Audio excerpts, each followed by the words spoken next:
At 07:48 a.m., near the Inhulets River in southern Kherson Oblast, the fog was still thick enough to hide movement.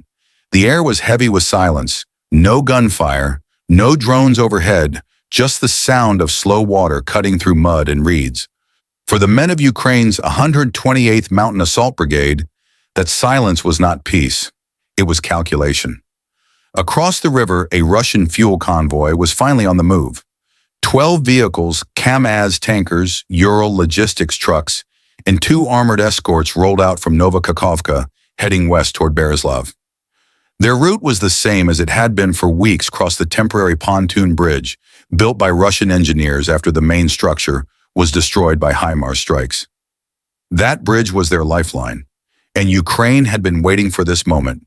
For days, Ukrainian reconnaissance drones had been circling high above the fog line, mapping every track mark, every supply vehicle, every refueling cycle. The data painted a perfect pattern. The convoy crossed the river every third morning between 07:40 and 07:55, always in the same order. 2 BTR-82A vehicles, first followed by the tanker trucks, then the BMP-2 escort at the rear.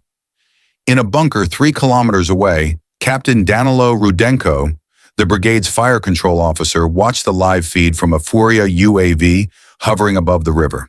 The drone's lenses cut through mist and tree cover, showing silhouettes moving in slow rhythmic formation. To an untrained eye, it was just another morning convoy. To Rudenko, it was a countdown. Bridge half loaded, came the voice from the recon team. Copy. Wait for full weight, Rudenko replied. His tone was steady, almost calm. The trap wasn't about hitting the vehicles, it was about timing. The bridge itself was the weapon. Weeks earlier, Ukrainian engineers from the 17th Tank Brigade had rigged the area with precision mines and hidden M982 Excalibur artillery coordinates. The entire ambush was choreographed like a symphony, drones to observe artillery to strike, and demolitions to ensure nothing crossed back. At 07:52, the first BTR-82A rolled onto the floating bridge, its tracks clattering on steel panels. One by one, the tankers followed, each carrying 15,000 liters of diesel and aviation fuel for Russia's frontline units near Snihurivka. By 07:54, the entire column was strung across the river, like a steel spine stretched too far. The Furia UAV adjusted its angle, zooming in. On Rudenko's screen, the convoy was perfectly centered. Wind calm, coordinates locked. He lifted his headset slightly and said only 2 words. The first shell hit the lead BTR, punching through its armor and flipping it sideways into the river. The second landed at mid-bridge, its impact precise enough to shear the pontoon's connection bolts. The bridge tilted, groaned, and began to collapse under its own weight. At 07:54 a.m., the bridge shuddered. The first Excalibur round had done its job, an 18-kilogram tungsten shell, striking at Mach 2.5, slicing through the leading BTR-82A and detonating beneath the pontoons. The shock wave rippled through the floating bridge like a heartbeat gone wrong. Steel pins snapped. Cable joints popped free from their moorings. For a moment, the convoy didn't understand what had happened. The second BTR, halfway across, braked instinctively, its driver shouting into a radio that no longer worked. But by the time his words reached static, the second round was already inbound. The Furia UAV captured everything. Its camera feed beamed to Captain Danilo. Rudenko's command terminal showed the bridge twisting under pressure. Tankers rocked as the pontoons tilted. Soldiers ran for the banks, slipping on frost-slick metal. Then came the third impact, 07:55:18. The shell struck directly beneath the 4th KAMAZ tanker, the one loaded with aviation fuel. The detonation didn't just destroy the truck, it ignited a chain reaction. Diesel and jet fuel sprayed in arcs of flame. Fire rolled across the surface of the river, thick smoke swallowing the bridge. Hit confirmed. Secondary ignition, one observer said. Rudenko didn't answer. His eyes were locked on the feed. The explosion was only the beginning. Within seconds, the bridge became a burning serpent, its pontoons bursting in sequence pressure waves, slamming into the next vehicle before flames reached it. The rear half of the convoy, still on the embankment, tried to reverse, but there was nowhere to go. The narrow approach road, lined with ditches and marsh, trapped them like insects in amber. At 07:56, Ukrainian artillery batteries shifted fire. The second salvo was calibrated not for destruction, but for denial, cutting off every possible escape route. Shells landed on both banks, collapsing the dirt roads that flanked the bridgehead. Precision fire turned retreat into isolation. Overhead, the Furia UAV climbed to 1,200 meters for a broader view. The camera panned across a landscape transformed, one half submerged, the other burning. A Russian radio transmission broke through Ukrainian intercept channels, garbled, panicked, fragmented by jamming. At 07:57, a drone from Ukraine's Aero-Rozvidka unit joined the scene, an armed R-18 octocopter carrying twin RKG-3 anti-tank grenades, modified with stabilizing fins. It approached low, nearly skimming the treetops, invisible to radar amid the heat distortion of the burning bridge. Target rear vehicle came the command.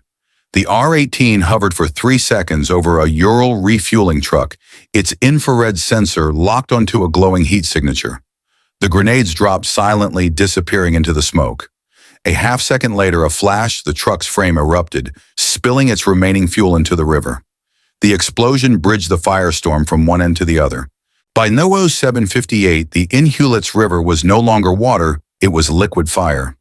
The Russian escort BMP-2, still on the east bank, tried to swing its turret toward the tree line, firing blindly with its 30mm autocannon. The rounds chewed into dirt and brush, but the Ukrainians were already gone. The assault team had repositioned after the first volley using Starlink-linked tablets to redirect the artillery's kill box. At 07:59, the final salvo came in. 5 M777s coordinated through a single fire control algorithm rained shells in perfect sequence, one every 1.3 seconds, each adjusting micro-angle by digital correction.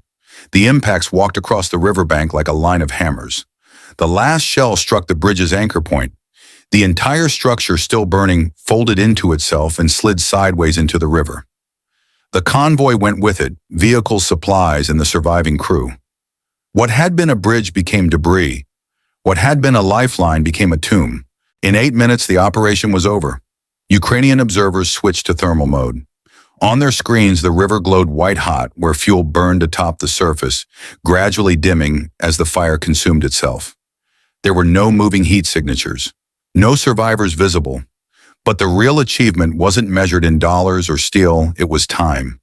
That single convoy represented nearly 1/3 of the daily fuel resupply for the Russian 58th Combined Arms Army, operating north of Kherson. Without it, tanks and trucks would run dry in 48 hours. From his position, Rudenko watched the final flames dying, smoke thinning. He didn't smile. He just whispered to his team, "Confirm collapse.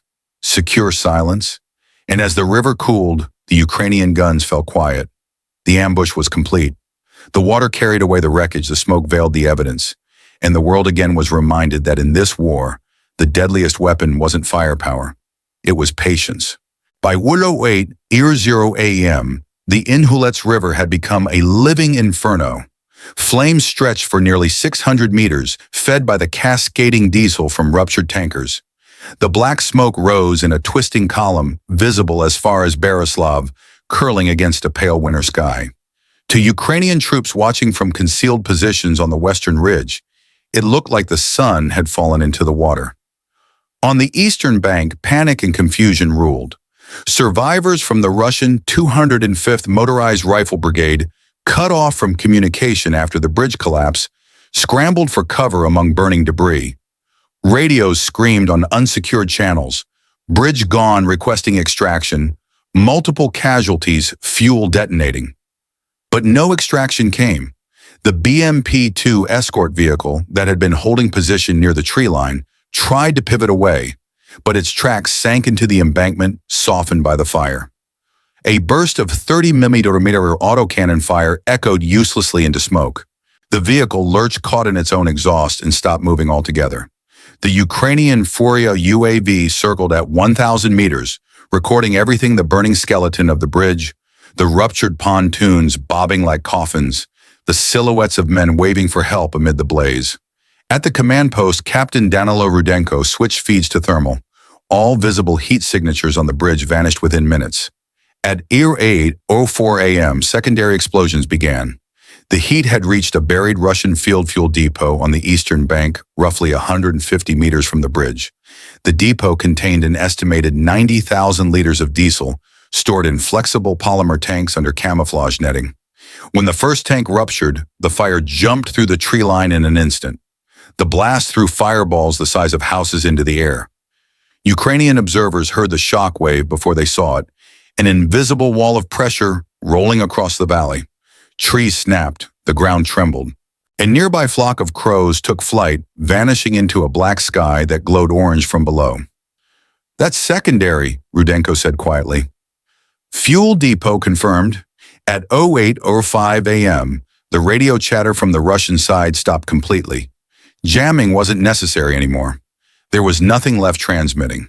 Thermal imaging showed the heat bloom expanding beyond the depot perimeter, new fires catching the edges of a makeshift ammo storage site adjacent to the refueling point. The chain reaction ignited stored 122-mm Grad rockets, each one exploding like artillery in reverse. For nearly 3 minutes, the far bank was a thunderstorm of fragmentation. A drone from Aerorozvidka's R-18 unit, still airborne, streamed the scene to Ukrainian command. Analysts counted at least 27 secondary detonations before the depot's heat signature finally dimmed. At 08:09, the destruction of that single convoy and its adjacent fuel dump cut a supply artery feeding nearly 40 battalions stationed north of Kherson. Satellite surveillance later confirmed convoys idling for days on the Russian side of the Dnipro River, waiting for engineers to repair the pontoon crossing. But repairs would prove impossible. Reconnaissance photos showed nothing left but scorched cables, bent steel, and drifting wreckage. When the smoke cleared, the inhulets looked like oil instead of water. Black streaks ran downriver, glistening in the morning sun. The fire still hissed in places where the diesel clung to reeds. On the western bank, Ukrainian troops watched in silence. Because the strike wasn't only about destroying fuel, it was about breaking rhythm.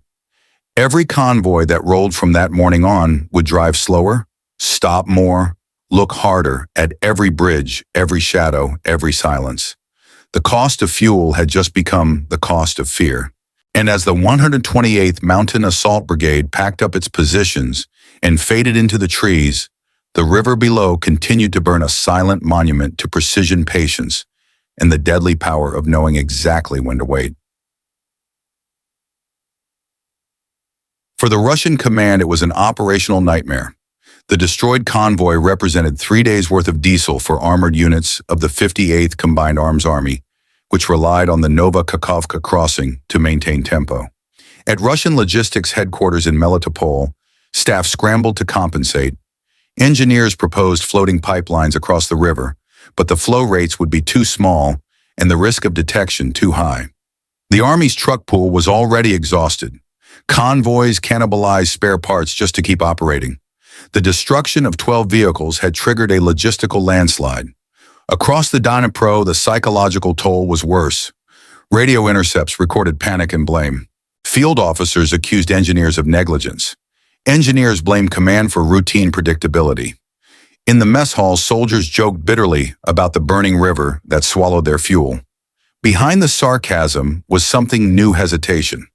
Every driver, every quartermaster now knew that Ukraine's artillery could watch, wait, and strike at precisely the worst moment.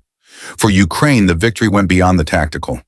It was proof that patience and data, not sheer firepower, could change the rhythm of an entire front. For weeks, Western analysts had argued that Ukraine's counteroffensive required more ammunition and armor. The inhulets' ambush demonstrated another path: intelligence-driven attrition, where the enemy's logistics collapsed long before its front lines did. In Washington, NATO's Allied Command Europe, and London's Defense Intelligence, the footage from the Furia UAV became required viewing. The operation was dissected for its fusion of drone reconnaissance, precision artillery, and psychological warfare. Analysts called it a masterclass in temporal warfare, the art of choosing when, not how, to strike. For the United States and its allies, it validated every investment in precision-guided munitions, AI targeting algorithms, and drone-fed artillery systems. For Russia, it underscored a deeper vulnerability: an army that had built its strength on momentum, now forced to crawl through the mud it once commanded. The Inhulets was no longer a line on the map. It was a scar, one that would define how both sides thought about logistics, timing, and survival in the wars yet to come. By noon, satellite surveillance from Maxar and Planet Labs confirmed what Ukrainian field commanders already knew: the Inhulets River crossing no longer existed. A black scar 300 meters wide now cut across what had been Russia's most reliable fuel artery into southern Kherson Oblast. The once busy pontoon bridge was gone, and so were the convoys that had fed nearly 40 battalions operating north of Novokakhovka. Inside Russian command tents, the damage report read like a death sentence. 12 fuel trucks destroyed, 2 armored escorts gone, over 3,000 barrels of diesel and aviation fuel lost. But worse was the timeline. It would take at least 72 hours to reroute fuel through alternate crossings farther north. Without fuel, artillery batteries could not reposition. Supply trucks could not reach forward positions. Even T-72 tanks, already starved for parts, now sat idle in the mud engines, silent. At the Southern Command headquarters in Odessa, Ukrainian analysts called it a temporal kill. They hadn't just destroyed fuel, they had erased hours from the enemy's operational clock. For every liter of diesel burned in panic, another hour of offensive potential vanished. In Melitopol, Russian logistics officers scrambled to find replacements. Engineers proposed rebuilding the pontoon bridge, but reconnaissance photos from Ukrainian Furia UAVs showed that every approach road was cratered. Repair crews worked in shifts under camouflage nets, yet none survived long enough to finish their tasks. By day 3, the 58th Combined Arms Army, cut off and demoralized, reported a 40% drop in fuel reserves.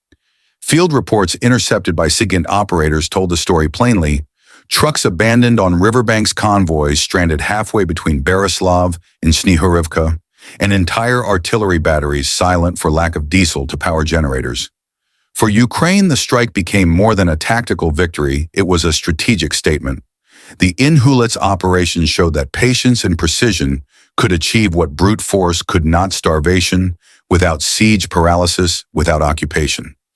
Because what Russia lost that morning wasn't just fuel, it lost predictability, the confidence that its convoys could move unchallenged, that its patterns were safe. The Inhulets River, once a minor tactical landmark, had become a symbol of adaptation, of foresight, and of a war where time itself had become a weapon. In 15 minutes, a convoy worth $11.7 million, a pontoon bridge, and a fuel depot feeding 40 battalions were gone. But Ukraine's victory wasn't measured in dollars. It was measured in hours stolen from the enemy, in tanks that couldn't move, in guns that fell silent for lack of fuel. For Russia, the loss was more than material, it was psychological. The river they had trusted turned against them. Predictability had become vulnerability. And every driver who crossed a bridge after that morning carried not just cargo, but fear. For Ukraine, the ambush at Inhulets proved that patience is power. That intelligence, timing, and restraint can wound more deeply than any missile. And for the United States, NATO, and allies watching from afar, it underscored a truth shaping the 21st century. Battlefield supremacy belongs not to the side with more firepower, but to the one that learns faster. When the smoke cleared, the Inhulets flowed quietly again, its surface calm, its depths changed forever. If you believe knowledge is the weapon of peace, like, share, and subscribe. Tell us in the comments. Was this just a battle of artillery or a battle of patience? Because in wars like these, the most dangerous thing to cross isn't a river. It's the line between routine and ruin.